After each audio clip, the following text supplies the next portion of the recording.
The family of George Floyd, more specifically Roxie Washington, his ex-girlfriend and baby mother to his child Gianna Floyd, has sued Kanye West for $250 million. Now, we're going to break down whether or not this lawsuit is valid, frivolous, or just outright greed. But before we get to that, let's rewind a little bit and take a look into the events that led up to this. Now, obviously, we're going to start from the beginning, where George Floyd passed away May 25th of 2020. Seen on video, a Minneapolis police officer, Derek Chauvin, had a 6'4" George Floyd handcuffed, laying flat on his stomach with his knee on George Floyd's neck for approximately 10 minutes. Now, George Floyd passed away shortly after going unresponsive. Video like this surfacing right around election time is like a pot of gold for the media. You see, after the video made its rounds around social media, quickly going viral, it sparked a lot of outrage in every individual city around America that led to protests. There's a saying in politics, and the same goes to Hollywood: you can't let a good tragedy go to waste. So there was a bunch of celebrities lining up, trying to get into photo ops, trying to take the virtuous stance, trying to get next to the family of George Floyd so they can get some good press from out of this. Now, one celebrity actually put his money where his mouth is, which was Kanye West. You see, while other celebrities was taking photo ops, trying to get next to the family, going to marches just to take pictures and post on social media to get some good press, Kanye put his money where his mouth is. He donated $2 million to the family of George Floyd and also set up a scholarship fund to where when Gianna Floyd, George Floyd's daughter, graduated high school, she can go to school anywhere she wants on Kanye West's dime. Now, we rarely seen Kanye West at no marches. We rarely seen Kanye West in a photo op, but Kanye West was doing what he thought needed to be done. I'm sure you're asking yourself, if Kanye West was behind the family 100%, he was behind George Floyd, he was for the movement, he was supporting them, well, what changed? Well, nothing changed. You see, Kanye West is still supporting the family. Kanye West is still making good on his pledge to pay for Gianna Floyd to go to school anywhere she wants on his dime once she graduates high school. But you see, Kanye West was being fed new information. You see, I believe the toxicology report came back and it said that George Floyd had fentanyl in his system. This new discovery led a lot of people to start wondering, did George Floyd die from the knee on his neck or did he die from fentanyl? Which I always thought was quite silly, because yes, George Floyd had fentanyl in his system, and us asking the question of whether or not the chicken came before the egg doesn't really matter. Did he die from fentanyl or did he die from the knee on the neck? See, both things could be true. You see, George Floyd can have fentanyl in his system. Yes, George Floyd could have been saying he couldn't breathe before he got on the floor. George Floyd was saying he couldn't breathe when he was being put inside of the police vehicle. It could all be true. Fentanyl could have been in the system already. He could have been already having a hard time breathing. But the thing is, if a man is already having a tough time breathing, you don't slam him to the floor and put your knee on his neck for 10 minutes while he's already having a tough time breathing. You really just expedited his death.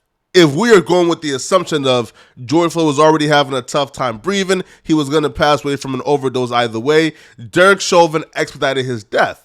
Well, that right there led a lot of people, including Candace Owens, to believe that George Floyd's death was a psych op. Now, they're not saying that George Floyd's death was planned. Essentially, what they're saying is everything that led up to George Floyd's death, including his death itself, was a real event. It was something that actually happened.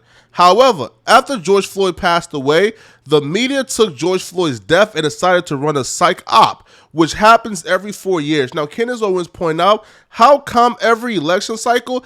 No, like legit, every election cycle, dating back to like 2008. What the media would do during every election cycle, they will hone in on an instance where a black man was brutalized by the police, and they would choose to cause mass hysteria and run a psych operation. You see, people like Candace Owens believe that the media would choose to hone in on an instance of a black man being brutalized by the police right around election time. The goal of the psych op is to kind of put black folks back into the arms and hands of the Democrats and kind of give our votes away for free. Because what's the best way to get black folks to vote for Democrats? You tell black folks, listen, you see what just happened to your fellow brother, knee on neck by the police, he's being brutalized. Black folks are systematically oppressed. The cops was murdering you guys at a rapid pace. Would you really want to vote for the other side who are supporting cops? They take our focus away from the policies by fear-mongering us, because who cares about policies if you truly feel like your life is in danger by the police? And they paint the conservatives as just racist white folks who love the police and hate black folks, and they paint the Democrats as white saviors trying to save black folks away from the police.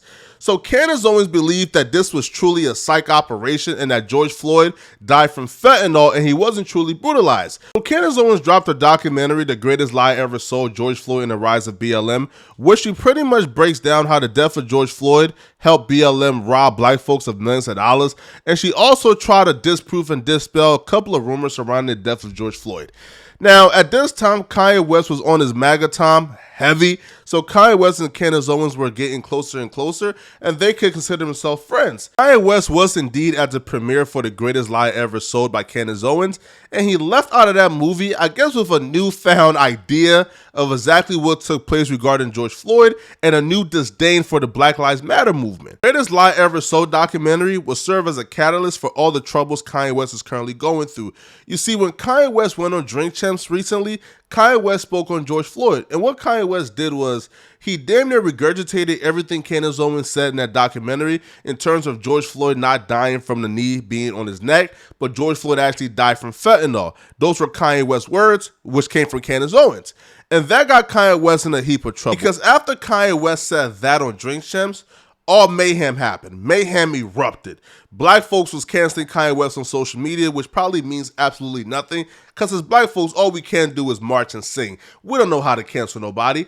But in addition to the outrage from social media, the family of George Floyd actually mobilized to sue Kanye West for $250 million. I mean, how surprised are you? The family is being represented by Benjamin Crump. One thing Benjamin Crump is going to do is get some money out of you.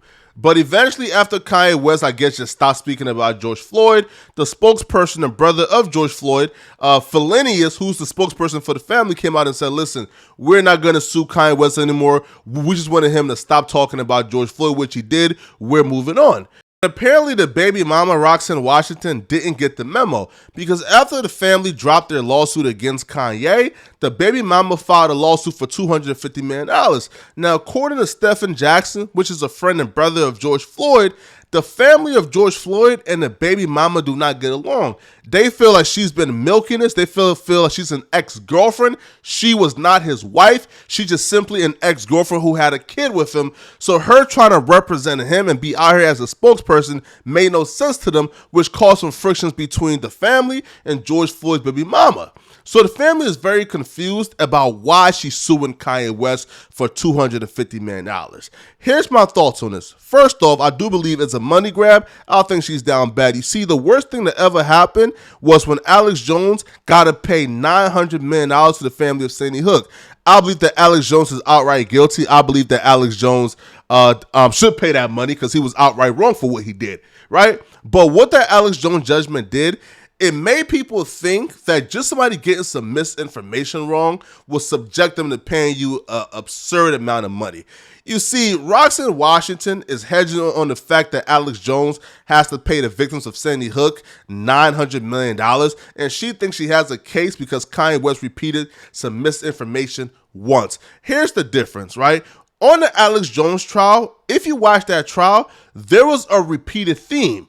They was trying to prove that Alex Jones didn't just misspeak, but Alex Jones intentionally lied, and they figured that out due to how many times Alex Jones repeated the lie.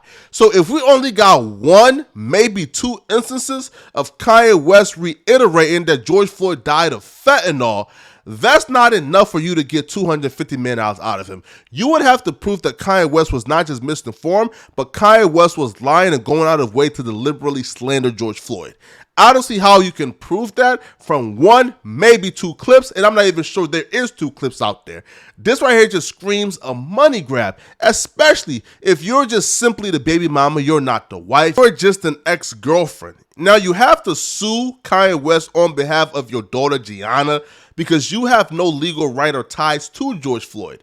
Now, I believe this lawsuit isn't going nowhere, and if the family of George Floyd has stated that they don't want to sue Kanye West, and him just refusing to talk about George Floyd is good enough for them, why isn't it good enough for you? Y'all let me know in the comment section, man. What do you guys think, man? How far do you guys think this lawsuit is going to go? Do you guys think this is just a money grab, or do you guys think it's valid? Let me know in the comment section.